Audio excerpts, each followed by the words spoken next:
Hey guys, I'm David Parker, and this is episode 2 of our sleeping trailer series, where we're going to take this 53-foot refrigerated trailer and turn it into one of our trailers that we utilize on deployment. These videos are going to be as we do the trailer. So they're not going to be coming out maybe every week or every day or every other day, because we're actually in the process of doing this trailer. So we really encourage you to follow along, hit that subscribe button, give us a like. We haven't already completed this and we're going to release them. We're actually doing this video as we're building it. You know, one thing that I've been really impressed with is how many great comments and suggestions we've been getting from you guys. Since you last saw the trailer, we've taken the refrigeration unit off, we've removed it, and you can see it's held up by these 3/8 or 1/2 inch bolts, 8 of them. Normally it would just be a hole right there, and we've already put these posts in that are traditionally used in a van trailer, but they'll work fine for us here. See how we line them up with the existing posts that are in here. We'll finish drilling these out. We'll take off this piece of metal. We'll take off this piece of metal.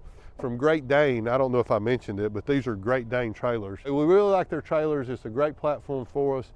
And so we're going to take off the rest of this metal. This will come off and go back. This piece of metal will go off, and we'll make the whole front end of it new. One of the cool things about a Great Dane trailer is that if you take the serial number off the Great Dane trailer, you can buy the radius piece that's been on the side. You can buy panels exactly for the trailer. You can see how well they're made. They vacuum seal this thing and then compress it and then shoot the foam in there, so you can see how it fills every nook and cranny and just fills everything up. And then we'll go ahead and insulate that with closed cell foam board and foam it all up and get it nice and tight and get the thermal envelope replaced where the unit used to be. Because obviously in this unit it's going to be a sleeping trailer, and we're going to utilize mini splits for the refrigeration. So this is a refrigeration unit. We have several refrigerated trucks in our fleet that we still use this unit for. So here you can see this is the part that would have went through the cabin of the truck. Now this one had already leaked out, so we didn't have to recover the Freon. We were just able to cut the lines and the wires that go back into the trailer.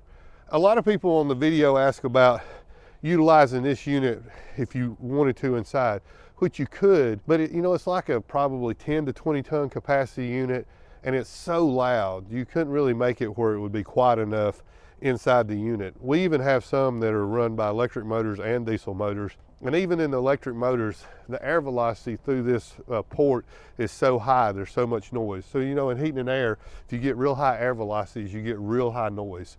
So it really wouldn't work good for that. So we're going to save this unit so we can use parts and stuff off of it if we need it for one of our other trailers, but that's what it looks like when you take it off. All right guys, so in here what we do is, this is a little bit of a different rail. So if this was a normal van trailer, this is kind of like what the post on the side of the trailer would look like. So we're able to cut these as a notch, pop rivet them into this stainless front piece, and then my guy next door will rivet the metal to the front of this, and then we'll come back in here and we'll take great care and we'll use closed cell foam board, and we'll fill this opening up to maintain the same thermal envelope. But as we were talking about before, you can see that this trailer is nearly 4 inches thick. It's so well insulated. It's just unbelievable how completely airtight and sealed up they are. You'll see that these are some of the devices that hold the pallets off the front so that the air can circulate from the system. But obviously we're going to take all that out, and then we'll show you how we close it up and make living quarters out of the inside of it. So we'll take all the copper and all those extra wires out, drop the remote units down, and get all that out of here. But this kind of shows you like the first step. So we've taken the unit off and we're getting ready to sheet the front of it and get it all sealed back up. And so in the past videos we've talked about this being a multi-zone trailer, which means that you could have frozen, refrigerated, and not, or any combinations. And then these things over my head, they come down and they build a partition. So they're an insulated divider, and they move on tracks, and they allow you to divide the trailer up into any kind of proportion you'd like. They're all coming out. And then right here above us, you'll notice that there's 3 units in the back. So you have a unit that can be the front unit, so it does one temperature. And then this unit here in the center can be a little bit colder, so there's 2 units.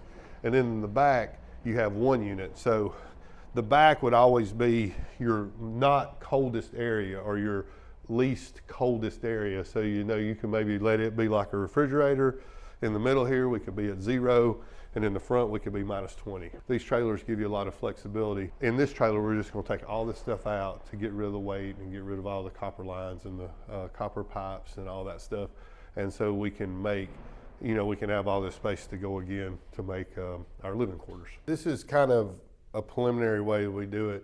I typically go ahead and draw it in AutoCAD, but we're still kind of fleshing out the design. So up front, there'd be a bunk. You'd go through this door and you could go into this bedroom. You could go into this bath. So this would be a 3-foot shower, the bathroom and the sink. Then you could come into this bedroom, be a bunk and storage. And then if you look at how the bunks would work, there'd be storage under the bottom, and we might end up doing some drawers, a drawer, and then the bed would raise up with the mattress to do it. And then in these bunk areas, we may make them where we go ahead and build a frame with a piece of plywood and a front edge here that would support it. If we needed to have a double bunk, we could do it, but we basically design it initially just to be for 4 bunks, the way we utilize this trailer.